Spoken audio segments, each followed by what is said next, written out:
Welcome, everybody. I'm delighted to have you all here to join us for a conversation this afternoon with Saeed Atcha. My name is Mary Rose Gunn, and I am the founder and the chief exec of the Fore. For those of you that don't necessarily know us that well, we are an organisation that I founded in 2017 to turbocharge exceptional small charities and social enterprises that are transforming lives and society in the UK. So we do that by connecting really inspiring charities that have got systems, or generally they have often got systems-based solutions or systems change-based solutions to problems, with funding and skills support, and generally helping to make sure that people with really great ideas who don't necessarily have the connections or have the access to the kind of support that they need, making sure that those people can connect in with both training, skills, and unrestricted funding. So we have got an amazing portfolio, but Saeed Atcha is somebody who stands out amongst an amazing portfolio. He stands out. He's an extremely impressive individual. Saeed set up Youth Leads himself, and I'll get him to tell you a little bit more about what the organisation is doing and where it came from in a minute. But he has been recognised. He's award-winning. Youth Leads is about giving young people the skills to become future leaders, and he has been recognised for the work that he's doing, with a Queen's Award in 2016 and not just an MBE but also an MBE in 2019, invited to become a Deputy Lieutenant of the county. So he is the King's representative. So correct me if I'm explaining this wrong. He's the King's representative, or one of them up in Manchester.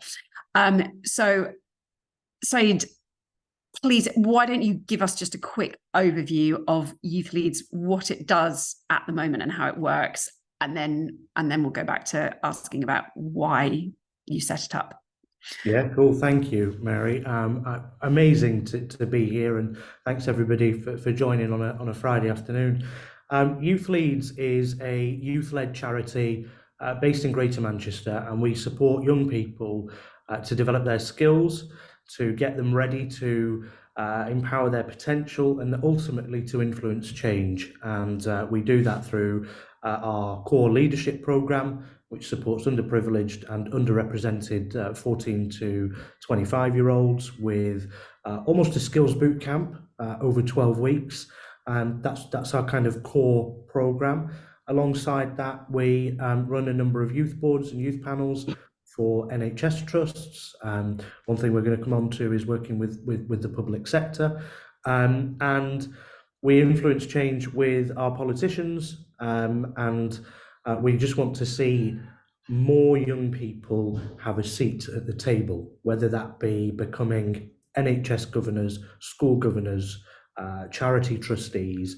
Wherever there is a serious lack of youth, we will do everything we can to inject some powerful youth in there. So, I mean, I think it's hard for anyone in this country to disagree at the moment about the fact that leadership is something we really, really need to be nurturing, and making sure that we get really good, strong leaders coming through to help make what are going to have to be some really tough decisions. So for me, that's one of the reasons why I find Youth Leads so inspiring. But it's also your model of how, you are completely youth-led and youth-managed. And I'd love you to explain to people a little bit more about that, and how, you yourself, we were discussing a couple of weeks ago, you have a shelf life because you're not going to be within your own age bracket for that much longer. Yes, that's so true. We are youth-led as an organisation, and we have been since I founded the organisation when I was 15, back in 2011. That's our USP. Our USP is that we are led by the people that we exist to serve. And that massively helps when it comes to the decisions that we make, the strategic direction we take the organisation. But it doesn't come without its challenges, because whilst I was 15 when I set it up and have remained a young person ever since, I've written myself out of a job because I'm 27 now, and like 30 is my shelf life for this organization. And that's, I think, equally as exciting as it is daunting, particularly when you're the founder and trying to let go has been something I've had to grapple with, to be honest. And the thing that I keep coming back to is, does it still excite me? Is there still a difference to be made? And the answer to both of those resoundingly has been yes every time I've asked the question. Um, and so that keeps, about 3 or 4 years ago, with the board and the staff, I was really clear and said, if any of you think that I'm starting to get founder syndrome, call me out on it. If I start to say things like, we're doing this because this is how we've always done it, stop me. Stop me and just say it. And being really honest and upfront and open about that has been really helpful, because there have been times where I veered into, well, back in 2012, we did it this way. But actually, we're now in 2023 going into 24, things have changed, the world has moved. So I think the flexibility is in our youth, and we continue to be youth led. All of our trustees are under the age of 30. We have a youth advisory board, which are all under the age of 25. So every decision we make is at least, at the very least, youth informed, and what we always strive for is youth led. You're also extremely strong on your representation statistics as well. If you, yeah, please do Yeah. talk a bit more about that. Yeah, so we work primarily, and this hasn't been by design. 85% young people from ethnic minority backgrounds in Greater Manchester, and when we looked at it and we thought, how have we always been an organisation for ethnic minority young people? And the answer has been, it brings me back to that famous quote: "You can't be what you can't see." And since 2011, I have been in the marketing. Our chair, who wears a hijab and is Muslim, quite evidently has been in our marketing. And so obviously, when young people of a similar age are seeing that, they're more likely to want to be involved. And so I think naturally we've grown with that, and we've been able to use that because the lived experiences of underserved and underprivileged communities guide everything we do. I grew up in the care system.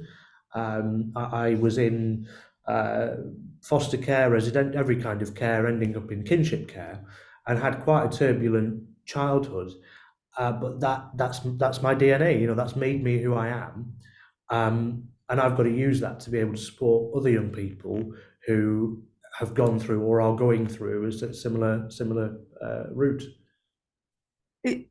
So would you be happy to expand a bit more on your reasons for setting up youth leads? Because, you know, obviously you were 15 and it's extremely young to think about setting up an organization, but talking a little bit about how it was born, because it started off as a magazine.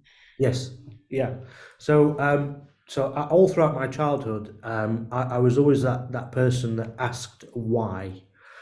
And I still get told off from my friends now for doing it. And I did it in an airport the other day. I was unpacking my bags in an area of the airport that I couldn't, and the security man came over and said, "You need to go over there to unpack the bags." And I thought, you've just watched me take 4 bags off the trolley. You could have stopped me before I did that. So I said, "Why?" And my friends were like, "Saeed, this is not the place. You do not want to get in trouble here. Come on, let's move on." So that I don't think I'll ever stop doing. But all throughout my childhood, whenever decisions were made, I would always ask why. And more often than not, the answer was because I said so, or because that's the way it is. And that always frustrated me. And I wanted to do something and never knew what, or never had the kind of confidence that I could do something. And so when decisions were made that I was going to move care home, for example, or I'd be in a detention because my top button wasn't fastened, and I would ask, why does the top button need to be fastened? It's, you know, all the rest of it. And also at that time, the press was incredibly negative towards young people. And I remember one morning in particular where I went to the shop, the corner shop, before school, and all the newspapers were there to the left of me, and I glanced over, and I was a media hound, by the way. Growing up, I always had the radio on. I always watched the Trevor McDonald on News at 10, and so the news was always something that interested me. I saw the newspapers, and they were describing me and describing young people as feral animals, as scum, as yobs, evil, threatening. I'm not using hyperbole in any of those. Those are real headlines. In 2011, at the time of the riots in London, in Birmingham, here in Salford, where I am now. And that struck a chord with me that day, that I wanted to see something change, and I knew that young people had to be leading that change. And so I decided that morning that I was going to set up a magazine to be part of the press in order to change this negative attitude and challenge these negative stereotypes. So I had the idea. I had no idea where I was going to go with it, but I had the idea, and I knew that that's what I wanted to do. And it was my English teacher that always instilled within me to write. And so that's where the kind of journalism aspect and the asking why, and my English teacher pushing me to write. Whenever I was angry or whatever, she'd say, just go to the back of the room, Saeed, here's some paper, just write how you're feeling. One day I was frustrated with my social worker, and I was moving, and my English teacher said, well, why don't you write to the Director of Children's Services? I said, well, I've no idea who that is. She said, well, go on the computer and Google it.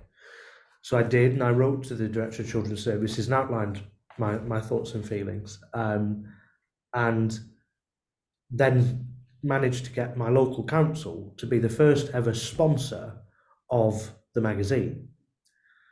And that was the youth. They put a big advert on the back of the youth magazine for fostering, because they knew that the magazine was going to be distributed to secondary school pupils, and they'll be taking it home, and parents will be able to see that and think, oh, actually, let's think about fostering. And I think it worked for them. So that's kind of how we set up. We set up as a magazine to challenge that negative press. The magazine was going strong for 3 or 4 years, and that's when we really took a decision to formalise what we were doing, and to cement ourselves as more of a permanent fixture to championing the voices of young people. And I always said, because I remember being in the local press, and it said, young leader gives voices to young people. And I thought, well, that's completely wrong. I'm not giving a voice to anybody. Young people have a voice. We're just amplifying it, and we're providing a platform for young people's voices to be heard. And the next step is, once those voices are heard, how do we get them acted upon?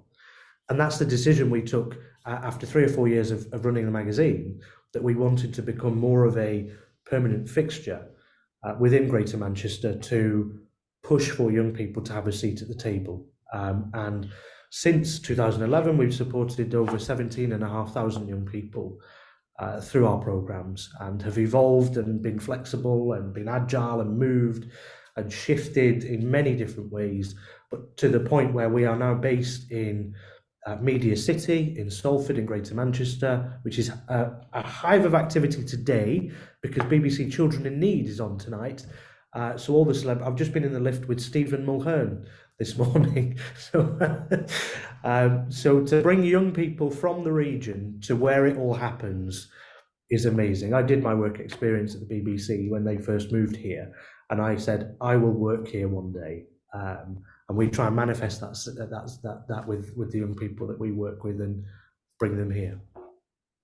Would you like to talk a little bit about the importance of networks, and why one of your drivers for Youth Leads and how it's evolved is how you want to help young people make sure that they've got access to the right networks as opposed to the wrong networks, and how that was based on your own personal experience? Absolutely, yeah. Networks are your net worth. Bit of a cliche phrase that's, I think, bandied around Instagram and LinkedIn, but so true. when I was, so I served as Social Mobility Commissioner in the Cabinet Office for 3 years. And one of the things that we found over and over again was the importance of networks to support one's social mobility. But you can't legislate for networks. You can't put policies in place for networks. And so that's something I really brought back to Youth Leads and all the other charities that I'm involved in, is how can we build the right networks for the people that we serve? And so for young people at Youth Leads, it's about connecting them with employers. It's about connecting them with mentors. It's about connecting them with early career professionals. And just for example, coming here to Media City, the people that they're exposed to just in the building that we're in, the tower that we're in has 60 businesses in. And my second in command will go and knock on the doors of these businesses and say, we're a youth charity, what are you going to do for us? How are you going to connect your staff with the young people that come into this building once a week? How are we going to do that? And so building the networks is massively, massively important. It's something that helped me hugely when I was going through the setting up of Youth Leads UK. One of our first proper funders was O2, the mobile people, and they had a programme that invested in young people. Sadly, that programme doesn't exist anymore, but it meant that I was able to leave Bolton for the first time I'd ever left my hometown and even left the region, was when I went to visit O2's office in Leeds, where I met my mentor, which was part of this funding programme, Amy, who was just a lifeline. And I also met the chief executive of O2. Now, the chief executive of FTSE 100, to actually take time out to meet young people that one of his very nice to do CSR policies is doing, spoke volumes to me. And he took a personal interest in what we were doing. He then donated personally. He would champion us wherever he went, and kind of made connections along the way. And when I think about, he was on the board of an organisation called Step Up to Serve, which was established by our now King when he was Prince of Wales, which was all about getting more young people involved in social action. And Ronan, the chief executive of O2 at the time, said, Saeed, I want you to be involved in Step Up to Serve somehow. And so I became an ambassador of Step Up to Serve, which then got me connected to our future King, and just things started to move. And I'm thinking, I'm a lad from Bolton, who my only network was the network of local drug dealers, who's now dining in St James's Palace.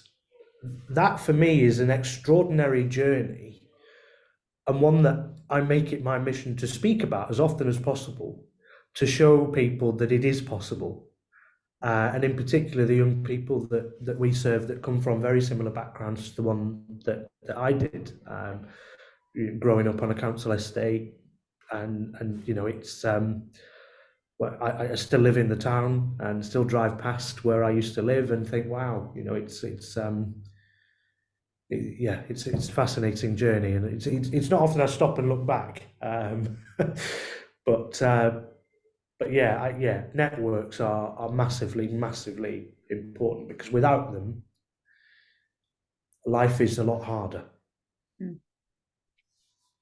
In terms of kind of building on from this network question about and how you build them out, you're pulling together boards of young people, for advisory boards for the police and for the NHS, as well as for helping getting young people onto the boards of schools and all the charities. But what are some of the challenges? We've got some lots of people representing some of the other charities that we are in our portfolio on this call today. What are the challenges that you find are the hardest ones with working with people like the police and people like the NHS, and how do you overcome them? And please do, we want this to be interactive. I've had the chance to ask lots of questions, but please do, if anyone would like to jump in with a question, because Saeed would love to answer. And if you've got any specific questions around what they're doing, please do let me know. But we'd love to hear more about how it's going, because those are not easy institutions to work with especially when you're so small, and they are obviously so enormous. Yeah, you're right. They're not easy to work with. Some of the challenges are around the fact that a lot of our institutions for a while now have been in crisis mode, and particularly our health service, and not every police force, but in Greater Manchester, our police were in special measures, and so the police over the past 3 or 4 years have been kind of crisis mode. So trying to get people at the top to listen to what they would see as a nice to have, let's have a group of young people, advise what we do, you kind of put to one side, because they've obviously got the operational pressures. They have to police the communities. But my argument has always been, if you're in special measures, you need to get yourself out. You're in crisis mode, you need to think differently. You need to engage with the people that you exist to serve, because they will help you through it. Young people have a lot of the answers, particularly when it comes to the police and stop and search, for example. One of the things we're in the process of establishing here in Greater Manchester is that groups of young people are able to review the body-worn footage of police officers who have conducted stop and search, because that will help break down barriers for police officers and for young people, to give young people a say in advising, if that stop search was to be done again, how would you do it differently as a police officer? But actually having senior police officers in the room to say, well, look, that's all well and good, but we thought that person had a knife, so we're going to react a little bit differently. But it's brokering those conversations that without this engagement wouldn't happen. And then you continue to build that lack of trust in the police, that respect for police officers. And similarly for the police officers to understand how important it is to engage with the community. With the health service, it's been particularly challenging through the pandemic. But I've said to them, you can't still be using that as an excuse now. You should have got through your COVID backlog. Things should have been moving on. I spent 3 years on the board of an NHS trust, so I know the inner workings of the accountability within the NHS, and so it's massively crucial that they're engaging with a group of young people that their inspector, their regulator says are never engaged with. But my issue is that these institutions never staff it properly. They kind of leave it to the youth organisation or leave it to the third sector organisation, say, yeah, this all sounds great, yeah, you go ahead and do it, which is superb. But then when we come to you with a set of recommendations and you think, oh, gee, that's a lot of work, how are we going to do that? Whereas if you'd have been involved from the start, you could have probably already done 5 of those 10 recommendations. So one of the changes that we have made when we speak to trusts about youth engagement is that we will not do it with you unless we have very senior buy-in right from the offset. If our young people cannot meet with the chair and chief executive at least twice a year, then we're not doing it. And that's hard as an organisation to make that decision, because that's us potentially saying no to income. But sometimes you've got to be strong. And for me, it's not about the income, it's about the outcome. And if the outcome means we're able to transform an NHS trust that is much better equipped at dealing with the issues that young people from marginalised backgrounds face, then that might that's absolutely worth the time and effort that we've put in. So being strong, don't be afraid to challenge the institutions, because one thing I found is that they actually quite enjoy it. It's hard to do it, and it's hard to be the first to do that. But when you do it, they actually think, I think they see you then as a more credible organisation that wants to do something, and you're in it for the right reasons. That's really your your bar that you set, which is, we want to meet the chief exec. We only want to work with you if the. I mean, that's such a brilliantly simple and manageable bar to put in place for everybody. But just, if the chief exec will make time, it shows that the organization is really serious about wanting to work with you and wanting to really listen to young people. And if they're not, and they can't spare 20 minutes, because, you know, that's, I imagine, all you're really asking for, then you've got a very quick answer, and you're not spending months going around the houses having meetings with people that actually aren't going to be able to make any real change. So yeah, I love that. And yeah, I hope for people listening, that's the kind of sort of insight that's really fascinating, because yeah, it's not that much to ask, and it doesn't put much onus on you at all. And it doesn't put much onus on them, but it really shows commitment. In terms of working with these, have you got any other experiences or tips that you think it might be useful to share with people? Or, you know, they could be really positive stories, or they could be horror stories of things that have gone really well or things that have gone really badly. I'm trying to think of best examples that I can draw upon. One of the very simple things we did with an NHS trust was update the imagery that they were using. So they were using these kind of stock images that weren't really people from the community that they serve.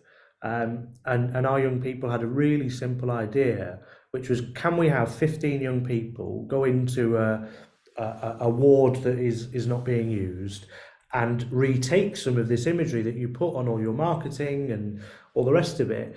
And the trust did that. It took them 6 months to organise, which, yeah, if you're working with these organisations, that might be seen as quick, who knows? Yeah. But it took 6 months to do that. But it then meant that the trust had an image bank of people that looked like the people that they wanted to target with their advertising or whatever it was. So that's a really nice example of where young people have been able to make a real difference. One of the trusts we've worked with just kind of wanted young people to comment on whether the paintings in the waiting room were correct or not, which I had to bite my tongue a little and say that's not why they're here. They're here to talk to you about issues in terms of the privacy of patients, the confidence of patients, how patients access your services. But you know, another massive win that we had was we were doing some work around sexual health, and in particular for the Muslim community, where young people have access to free contraception, but that contraception, the young people, for example, didn't want to go to the sexual health clinic because in fear of other people will see them and their parents may not approve, etc., etc. And a young person had an idea and said, all of these Amazon lockers that we have everywhere, surely there's a way that we could get the contraceptions delivered to the lockers. And I could just see on everybody's faces when I proposed that at the NHS Trust that, oh my gosh, this is a big logistical nightmare. But it then meant that parents weren't opening the post of young people. It was just breaking down those barriers, the stigma, and it opened it up. And so there's free medicine pickup points now that resemble Amazon lockers all around the town. And that's a really simple problem that's just now been solved. And the trust were really thankful to the young people for doing that. And that, yeah, so there are amazing things that can happen. Would you like to give us an example of, sort of going to the other side of things, of somebody who is part of the program, who's come through the program, who the sort of transformation that it's had on their life, working with youth leads and what they're now achieving, that we're Oh, wow. benefiting from as a society. Yeah, it's so hard to pick one. Yeah, yeah, oh dear. Yeah, it is really hard to pick one. So I'm going to do a few brief ones. One young person in particular springs to mind, um, and so we're an organisation that is not. Um, we only support 100% disadvantaged young people, or I hate the word disadvantaged, but we're not. We don't check the postcode. Are you on free school meals? And you don't have to tick every box in order to come on one of our programs. Um, and there is real benefit in mixing. And this goes back to my earlier point around networking. So we actually work with 9% of the young people that we work with are independently schooled. They're in private schools, but we don't know if they're there on a bursary or not. They could be there on means tested bursaries. So it doesn't mean just because they're in a private school, we can't help them. But a young person was really interested in sports, and wanted to be a sports journalist. They were on the program. One of their peers on the program, who is in the private school, his father was a senior producer here in Media City at the BBC, and they were just chatting. And that young person then got work experience at the BBC and is now an apprentice journalist at BBC Sport. And that example for me shows that importance around networking and why it's important that we bring young people together from all different backgrounds. That's one young person in particular. Another young person who similarly was care experienced. They didn't declare that they were care experienced. It was just through some relationship building activities that our youth engagement team were doing with that young person, and they flagged it to me and said, this young person is care experienced. They don't really want to talk about it. They're not very proud that they are. And immediately I'm thinking, oh, wow, I must speak to them. And so we arranged an hour chat with me, and we just went to Starbucks and had a coffee and a chat about the power of care experienced young people and the power that young person has, having gone through that system and currently going through that system. They have a unique perspective on the world, a perspective that decision makers need to listen to. And so that young person has now set up their own organisation and become chief executive of a youth-led initiative that is about how to raise the voices of care experienced young people. And that was just after an hour in Starbucks with me. And they're absolutely flying. They've got funding from like the big funders already, the Esme Fairbairns and the Paul Hamlins, and it's just amazing to see. They're only 19, and they joined the program at 16, not speaking to anyone, and now they're doing speeches in the Houses of Parliament, and so that's like big win. But then you've also got all the little wins, which are still massive wins for young people, where they've put their CV together. And they've applied for that job, or they've made that college placement, or whatever it might be for them. So, yeah, so many that I can share. It is really, really tough at the moment being the chief executive of a small charity. Funding is harder and harder to get hold of. There are lots of funding streams that are currently seeming to be on pause. There's a huge amount of strategizing going on in the funding sector, which seems a bit strange that it's happening now when we're in a cost of living crisis. But I mean, for you, Saeed, what are the things that are keeping you awake at night at the moment? And what are the challenges that you're facing that sharing might help? It definitely, I think from the listener's perspective, it's also just really nice to hear that other people are experiencing the same issues. Yeah. I wouldn't be a charity chief executive if I didn't have funding as the top thing on what keeps me awake at night. Because it's not the answer to all of our problems, but it's certainly an answer to a lot of them. We are at capacity. I have a small but incredibly mighty team.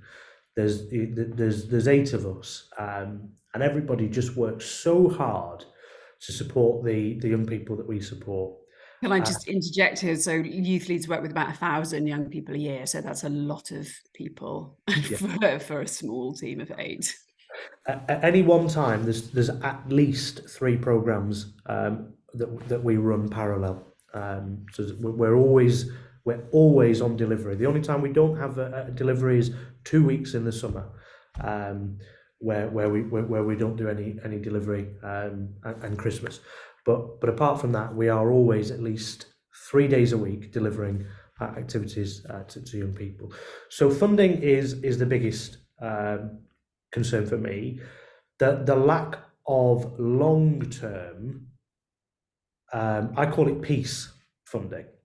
I think it's commonly referred to as unrestricted, multi-year unrestricted, but for me it's peace.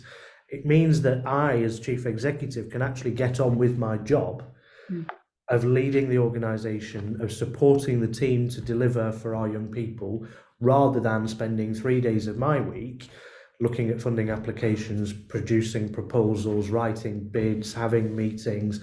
And some of these things, the return on investment, we have actually started to say no to some funding applications, because it will be a 20-odd page application for £1,000, and you just think, we have not got the time, because the risk is that that's turned down, and the time that we've put in is a complete waste. So that's been particularly challenging. We've invested massively in our team, and in upskilling those individuals. So I have always a risk that we've trained them well enough that they want to fly and they want to move on. That's just, and we're going through one of those at the moment. But I think that's a good sign if you're training people well enough, that they want more responsibility and they want to fly. And if we simply just don't have the space or the funding to do that, then we've got to do it. Keeping the lights Training the on. leaders of the future, they need to be allowed to go. Yeah, they need to go. You want them to go and lead. Yeah, as much as I would love to keep them, and as much as it would bring me peace if they were able to stay in their job with us. That would be amazing. Keeping the lights on for our young people, and supporting our young people through this cost of living crisis is a big challenge. So obviously, like every charity, all of our running costs have gone up. That also means that we're putting more into the young people that we support. So their travel costs inevitably have gone up. They aren't being fed at home, for example. So we're putting meals on at every single session. We've got 20 young people at a session. To feed 20 young people is not cheap. And we try our best to do it as efficiently and economically as we can. But that still adds. And these are costs that we haven't budgeted for. But we couldn't, I can't send, knowing that young people haven't eaten all day, I can't comfortably ask the team to send them home having not had anything. That's why it's important for unrestricted funding, because we understand the issues that the people that we serve face, and we're able to direct where that money goes to, what it pays for, and how we can support them. Funding is a big challenge for us. We've done an awful lot in terms of helping our marketing and our communications and how we sell ourselves as an organisation, because we have that unique position that we're in, that we're 100% youth led. And so some of the language that we use when we're engaging with young people is not the same language that we would use when we're working with corporate. So everything we do, we have to do twice, because we kind of have the corporate language and then the young people language. So that's always fun. And then the big question that we have is how we remain youth-led, how we continue to be, at the very least, youth-informed, and our platinum standard youth-led. So that's a piece of work that we're currently going through. But we've got young people in our office all the time. I think the average age of our staff is 23, so we're there. But I just need to make sure that we continue to be there, and the frameworks are there, that even when I disappear from youth leads that we still are youth led. For my last formal question, because we're due to finish in a few minutes, but if anyone wants to stay on afterwards and ask Saeed a question directly, please do. But I thought it might be helpful for you. I know that you've got some really great systems and structures in place in your offices around culture. And I think it's a challenge that we're all facing, particularly post-COVID, with the hybrid, non-hybrid working environment. And I certainly have been really inspired by some of the ideas that you've put in place, because there is a lot of negativity as well around young people and working styles, and how you are absolutely flying in the face of that sort of thinking, and showing the opposite is true, and you get immense productivity out of your amazing team. So yeah, I'm sure people would love to hear a little bit about that. Yeah. So we actually very, very, very rarely work from home. So I'm in the office today. We took a decision to completely scrap all of our digital delivery, which we were forced into because of the pandemic. And then as we came out of the pandemic, whilst it was nice and easy that we can have the team all sat in their homes or in the office delivering programs, the outcomes were a lot poorer than when we're engaging with young people in person. So we do not do any of our core program delivery virtually anymore. There are the odd sessions that we might do virtually when we're bringing a smaller group of young people together who are working on one topic. But by and large, everything that we do is delivered in person. We've completely ditched the slides. So we don't use slides for any of our delivery. It has to be interactive. It's got to be fun. It's got to be engaging, and it's got to be away from technology, because young people that we've found that young people are consistently now craving this detox from social media, from technology. And so they will put their phones away at the start of the session. And it's not like school where we ask them to do that. They just naturally are doing that because the session is so interactive. For the staff, the well-being of staff is so massively, massively important for me. If I don't look after my staff, then they are not going to look after the young people that we serve. So we're very, I think, generous in our like holiday allowance, for example. We have, I call them CBA days. We call them mental health days on the policy. But they are 3 days a year where if that member of staff is not delivering that day, they can take 3 days a year where they just wake up in the morning and think, oh, I really can't be bothered today. Or I really want to, I've got loads of house stuff to do, or I've got loads of chores to do. I just need to do that. Or I want to sit in front of Netflix with a hot chocolate. They can do that up to 3 days a year. As long as they're not delivering and it's not going to have an impact on what we're doing as an organisation, they're absolutely free and fine to do that. And that massively helps. Supporting the team to bring that phrase about bringing, your best self to work.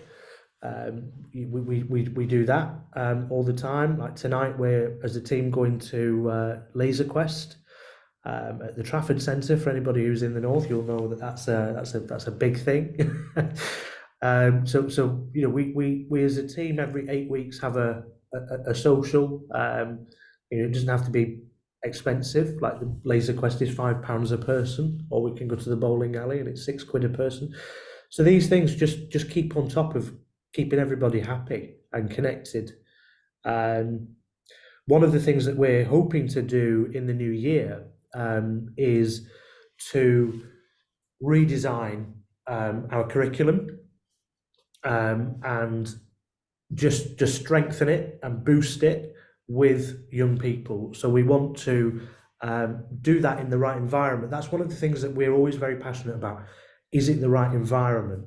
We don't want a meeting room in a big office block. We want to be with at the Scouts HQ, for example, or in the Lake District, or somewhere that's away and different, that we're able to bring young people and our staff together to redesign our curriculum to make sure it is interactive and fun and exciting. And obviously that costs, and we've got to go out to funders and see if that's something that they would do. But the development that those young people who come on that retreat, and we'll call it a retreat, the young people that come on that retreat, the affinity it builds will eventually save us money as an organisation, because they'll have designed the sessions and they will want to come back and deliver those sessions as volunteers.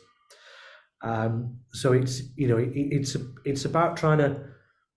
The biggest thing for us is build relationships with the staff, with young people, with our trustees, with everybody we come into contact with, make them feel the same way that we do about how young people, the success of our country depends on our young people. That's an amazing way to finish. So, and yeah, I think we might just have to quote you on that one because it's so true. I want to say thank you so much for this. It's been absolutely fantastic. If anybody, we will finish the recording now, but so